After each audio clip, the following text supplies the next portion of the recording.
at Howell High School. I'm Matthew Kaufman. That's Eric Kaufman. We'll be joined by Grace Hogler in just a little bit.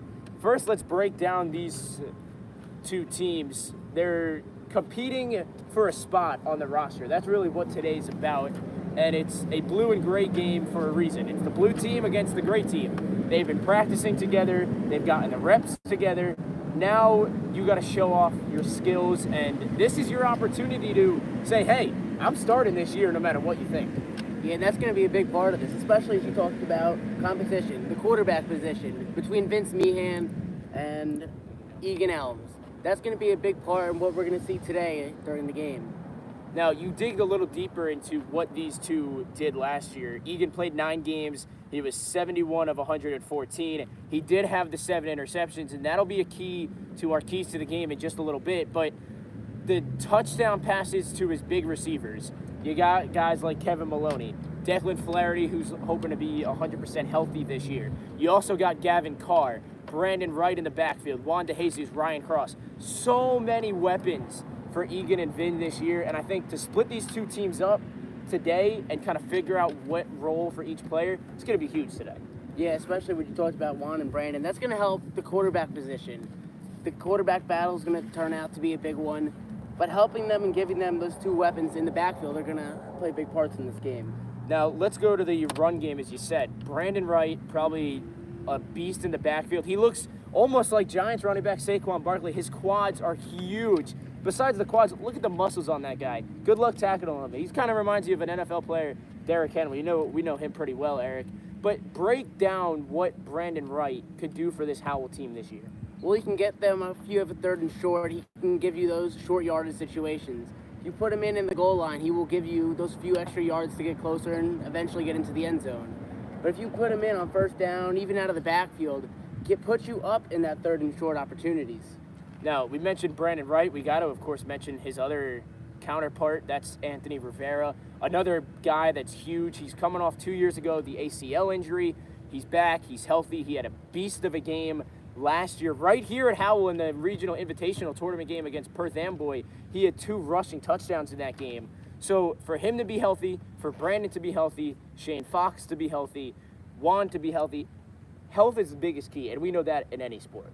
Yeah, health is going to be a big part of this role because as we saw a couple years ago, Brandon got hurt, and that damaged the run game a little bit. But having everyone healthy will have them longevity, and it'll keep your offense to be consistent in this season. Now, Brandon Wright's numbers last year, 5 games played. He missed some games with injury. He had 70 carries, 3 touchdowns. Then on the other side, Anthony Rivera, again, off an injury, 4 games played, 13 carries, 87 yards. But here's the fact. In 4 games, he scored 4 touchdowns. That doesn't happen much.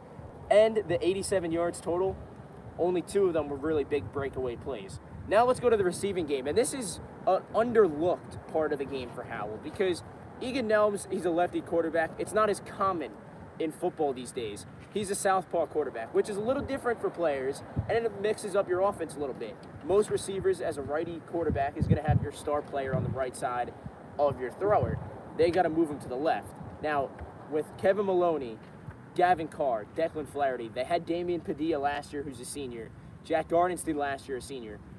Who do you think this year is going to be the biggest threat in the receiving game for Howell? Well, I feel like Kevin Maloney because he's played with Egan last year, and he knows lefty throwers, the ball comes off differently. The ball spirals differently. Kevin playing with Egan last year will help this offense to realize that the way the ball's coming off, they can adapt to it easier. Now, 5 touchdowns last year for Kevin Maloney in all 10 games played, 59 catches, 700 yards. That's right, 700 yards. And for Howell, I mean, this is a team that went 5-5 during the regular season. They won a regional invitational game here at Howell last year. They lost to South Brunswick in the second round of that invitational tournament series. But with Kevin Maloney, the physical part of the game that he brings, the physical element, how big is that for Howell, especially with the guys like Anthony Rivera and Brandon Wright already on the field? Well, it's a big part because you can send him to the deep routes. You can put him in that physical situation down by the goal line, or if you need the big play in the 3rd and long. He averages about 11 yards per attempt. So you can get him down the field, and he can create those big plays like that 3rd and long we talked about. or if you need that play just to get your offense started, he will be that guy. Now, a key guy they're missing, and this is a guy that graduated. He's now a tight end for the East Stroudsburg Warriors over in Pennsylvania, Damian Padilla. He scored 2 of the 8 touchdowns last year for Howell, but they got somewhat of another version of him, a little smaller and 2 years younger in his brother Zach. Yeah, and he's going to be a big part. He's another big, lengthy guy. He's a taller receiver, but he's a little more lean, which will help them. He can get a little bit open more. He's a little faster, which will prove to be helpful in the pass game, but also in the run game. He has had some good success in the run game and run blocking. Now, we've started today talking about offense. Let's go to the defensive side of the ball. It's a defense that looks pretty good so far in practices and what you could kind of almost say training camp, it seems like, for this roster, an official roster that came out just a few days ago on August 9th. But the defense is kind of interesting this year. You lose a lot of your key tacklers. You lose Seven Miller as a graduate. You lose Sam Melly. You lose guys like Damian Padilla, Dan Marino, D. Michael. Those are big names that you lose this year, but now you have to get the guys that didn't play as much last year, play this year, and step up big time. Yeah, that'll prove to be a big key. Can these guys step up, these new guys? Can they get that chemistry together like last year? You had the chemistry, you had the seniors, they played together for a long time. Can these new guys develop that chemistry and put together what seems to be like a good upcoming defense? Now, some guys to look for on defense this year, and we mentioned it already, Shane Fox in the running back department also could play defense. Joe Cade had a couple of big interceptions last year. The biggest one probably against Marlboro that sealed the end of the half last year. Alex Lorenzo, another big name on defense. But here's the thing, in high school football, you could play both ways. You could play offense and you could play defense. So as a coach, and we're going to kind of dig into the mind of a coach a little bit here. As a coach, how do you bring a player from offense to defense without tiring them out in a game like this? Well, their play management. You can have their play management, or if they're more of a defensive guy, you put him a little bit more on defense, where on offense, you only put him in on third downs. You put him in where he needs to play on offense. So you play less on the one side of the ball, and where you need him more, like if you need more on your defensive side of the ball to help out your defense, put him in more on defense, maybe take him out on first downs, but keep him in for the big plays. Now, this Howell defense loses 6 seniors this year. They all graduated last year. That's big when your defense was pretty much around seniors, veteran leadership, really. But how, as a team, do you go from having all those seniors to now you're got new developed seniors, but also you look at this team and they were 5-5 last year. They were ranked over 200 in pretty much every defensive category. So how do you take last year's numbers with seniors that had a big impact on the field to now guys that are upcoming seniors and new varsity players on defense? When you talk about the next man up mentality, can these guys develop together? Can they maybe not have a good start, but maybe get them to play all together towards the end of the season, get that chemistry going, get the development, the next man up. And not only your starters this year, your backups, can they be able to plug in and plug out some of these players? Now let's go to a part of the game that is underlooked, really, in a way, and that is the special teams. This is the special teams that gave up 2 kickoff return touchdowns last year. But one of them did get called back, so it was okay. Obviously, no harm, no foul.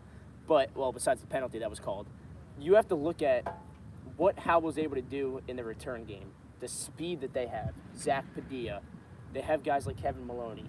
They have opportunities on the field and in this team that may not have been used last year. But every year you go into a game, your goal is to win a state championship. There's no doubt about it. So how do you do that with the third element of the game, special teams? Well, let's talk about opportunity. Take the opportunities you have with a lot of your speed guys. Have them out in front. Have your blockers. Have maybe your bigger guys, maybe your linebackers out in front and get the blockers. And you talked about speed. Get your returners in space. Let them try and make a move and get through the holes. All right, well, now we're going to send it over to Grace Hogler for today's weekly update. It's the start of the 2022 football season for the Howell Rebels. Last year, the Howell Rebels finished with a 5-5 record and a 2-3 in league play. This year, the schedule consists of 2 league games, starting on September 15th at Howell against the Marlboro Mustangs, the following week at Jackson Memorial. Howell has a solid quarterback battle between senior Egan Nelms and Vin Meehan. These two quarterbacks have a lot of weapons to throw, including Kevin Maloney, who played in 10 games and caught 59 passes and scored 5 touchdowns. Another big threat for Howell is their run game, with running backs Brandon Wright, Anthony Riviera, and Shane Fox. Now let's turn it over to the defensive side of the ball.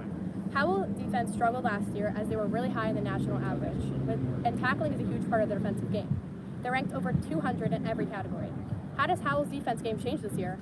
Let's send it back to Eric and Matt as we find out more on Howell's defense. Thank you, Grace. Well, as you mentioned, and we mentioned it before, Eric, they're ranked 200 or more in tackling, defensive plays. But for Howell, it seemed like they were a pretty good tackling team last year. The numbers don't show it, but that's because of the amount of deep balls that were thrown by opponents. Yeah, that's going to start with your corners and your pass rush. You want to be able to get inside, maybe not as much inside in your defensive tackle position. Try and push more to the outside and keep the quarterback contained. That's what they had struggled with a lot last year, keeping the quarterback contained. If he rolls out, then your corners are going to be discombobulated. They're not going to be all together, and they're going to have to be running around to fight that deep ball, as you talked about. Now, it does start with the corners on defense. Lock them down, obviously, and that's the biggest thing with Howell, their corners. It's a rotating factor almost, it seems like. And for what this team looks like this year, a lot of younger corners, it seems, are going to be playing. Some guys that played a little bit last year, but also played receiver. Does that kind of help being a receiver into a corner? You know maybe the route, obviously what their goal is to do, and that's get free and score a touchdown.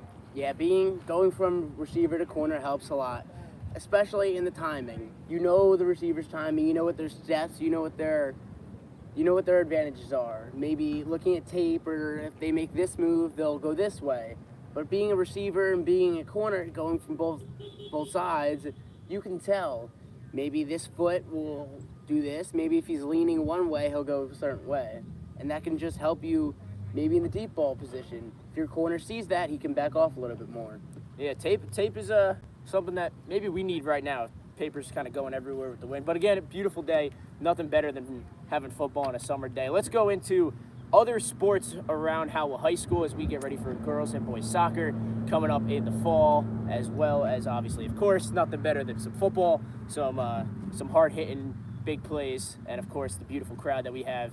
Don't forget, obviously, for you high school students, all year long for Howell, we'll have the theme days for football games, USA Day, pink out, white out, the blackout. That'll all be inside the building on the mirrors, so check that out. Also, of course, on the Rebellion Instagram page. And again, if you have any questions about the team or would like to talk about the team, we're always here to hang out with you guys.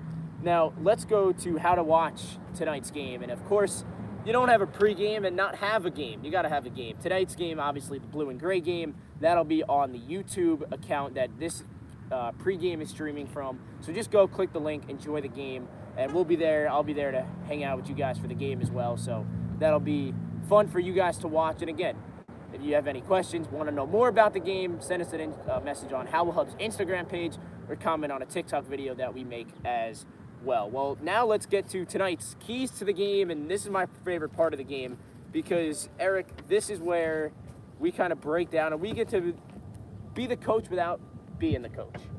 Now, let's first talk about this is your chance and your opportunity. Take it. Yeah, taking advantage of your opportunities is going to prove to be big, especially in a sport like football.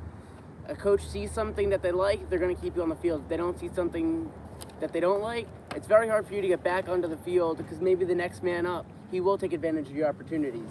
Now, the next man up mentality, that's a big factor in what we hear all the time with major teams like the NFL and MLB, NBA, and all those kind of sports. But you hear the one word, man up. That's something that a lot of people take for granted. Obviously, you tear your ACL, you don't go back on the field. That's not the smartest thing to do. Don't play through an injury. be you. This is an opportunity to shine, but it's also an opportunity to show the leadership that you have on this team.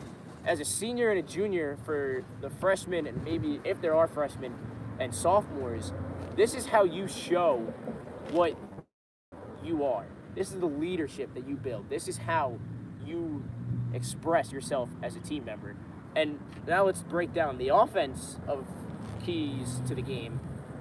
Stay away from the turnovers. You know, Egan last year, 7 interceptions. Jack Ardenstein with 4 interceptions. The fumbles were a big factor. Consistency has to be the biggest part for this Howell offense. Yeah, and consistency starts with your offensive line. Keeping Egan or Vin, whoever's in the quarterback role. You want to keep them inside the pocket. You don't want them to be scrambling around, because then it makes it hard for your receivers. They have to come back to the ball, and they'll have to find the open spots. And that'll be very hard if they face a good defense. Yeah, and now for the defensive side of the ball, you know, prove that you are the defense to beat. I mean, Howell last year, we mentioned it a few times already. Grace mentioned it earlier with being ranked over 200 in most all defensive categories. But this is your time to prove you are a top defense in this league. You're a top defense in the short conference.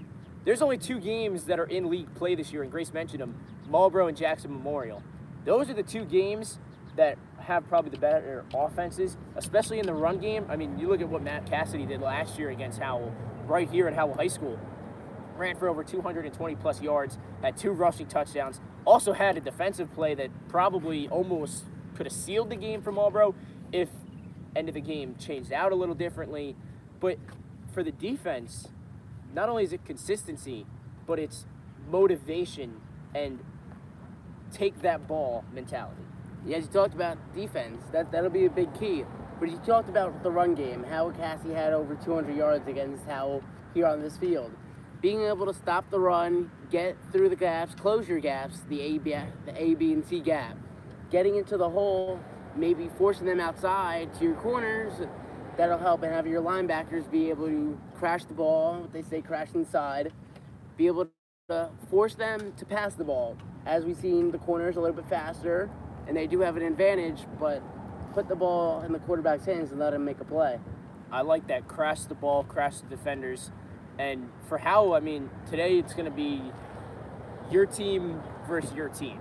You know the guys, you know the plays, you know the coaching staff, but now you got to get to the fact of, look, this could be my best friend on the other team, but this is my spot on the football team. How do you break from your good buddy on the other side to, hey, this is my chance to play football.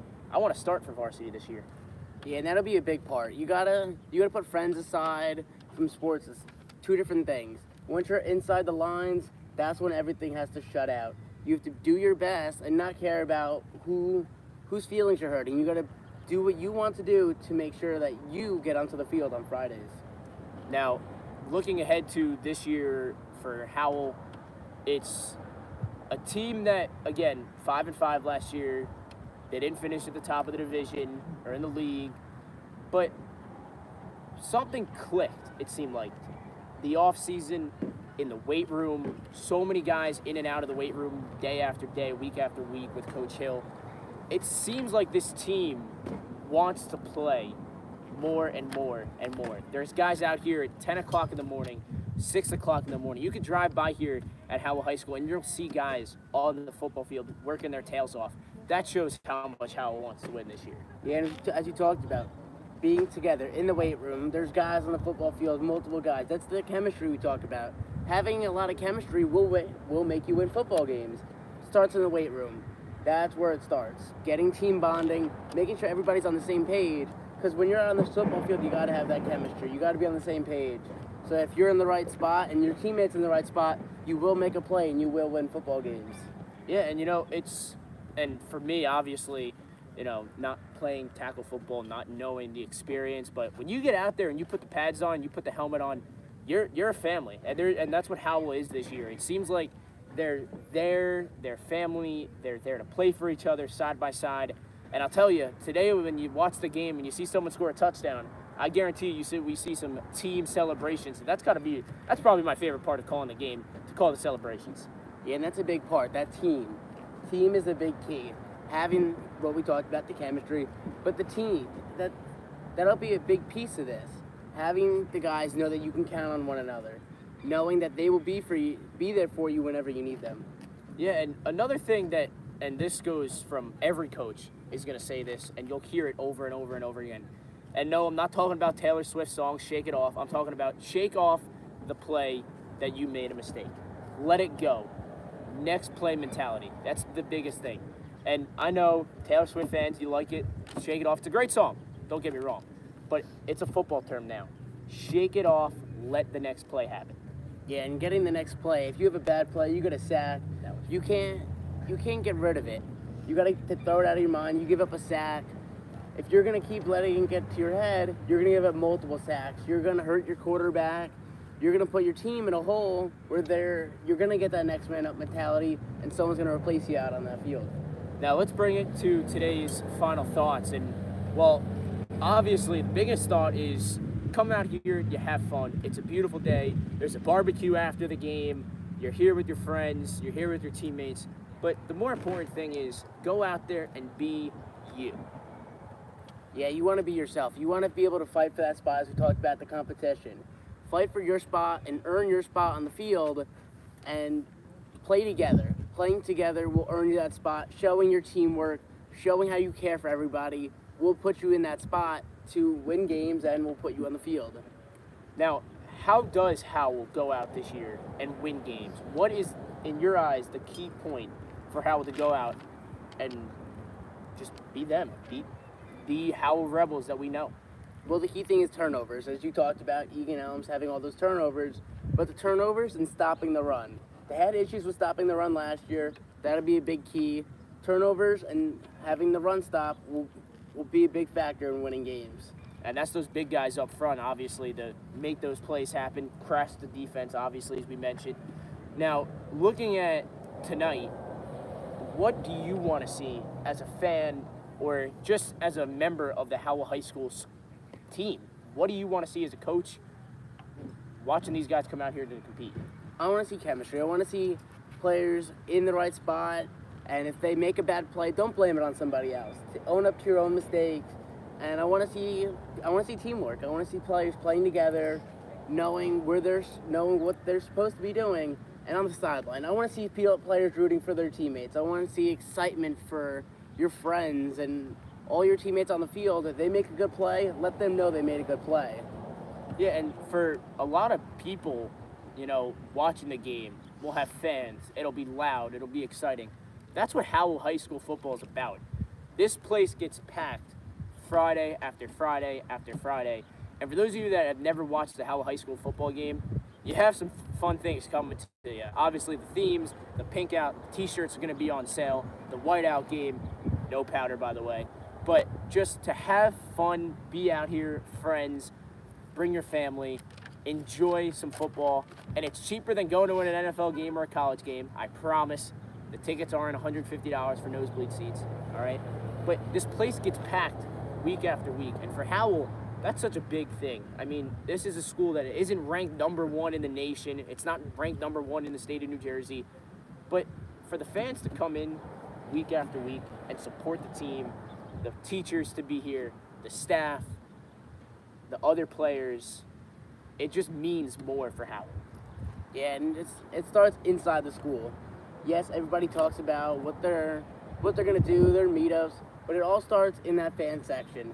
They're rooting for their friends. They're rooting for maybe a sibling, but they all want to root for the same thing. They all want to win games.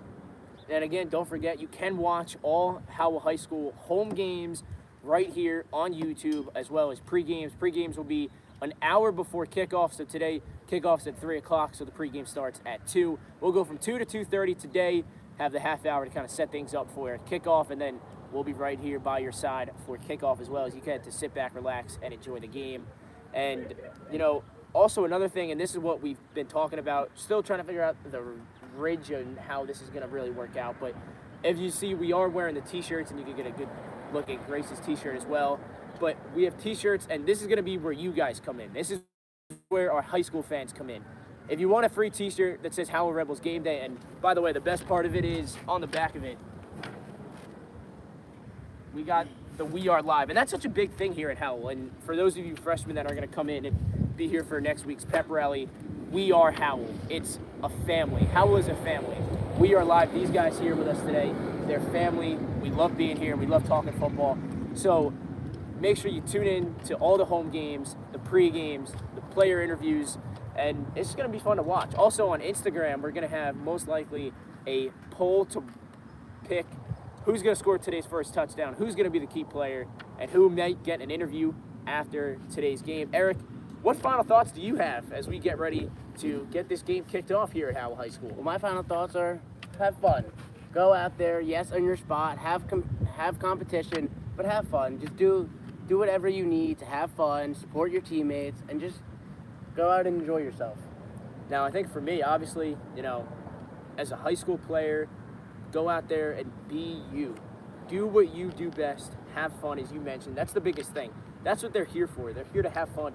Obviously, you want to go win a state championship. That's not going to happen today. You're not going out there and playing in an NFL stadium to win a state championship today. This is your chance to earn your spot on today's roster. Well, that's going to pretty much wrap things up for us here today as we count down to kickoff. I'm Matthew Kaufman. That's Eric Kaufman, joined alongside Grace Hogler as our interviewer, kind of breaking things down a little bit as well. Eric filling in for Grace and also going to be part of our pregame. And a big special thanks to Gabby, our camera girl today, Mr. Jordan being out here, Mr. Post sending up, Mr. Materia, and all the great people that really have helped this come together. And of course, our shirts made as well. Thank you guys so much for watching. Stay tuned for today's kickoff between the blue and gray team as Howell gets ready to kick off their season just in a few moments.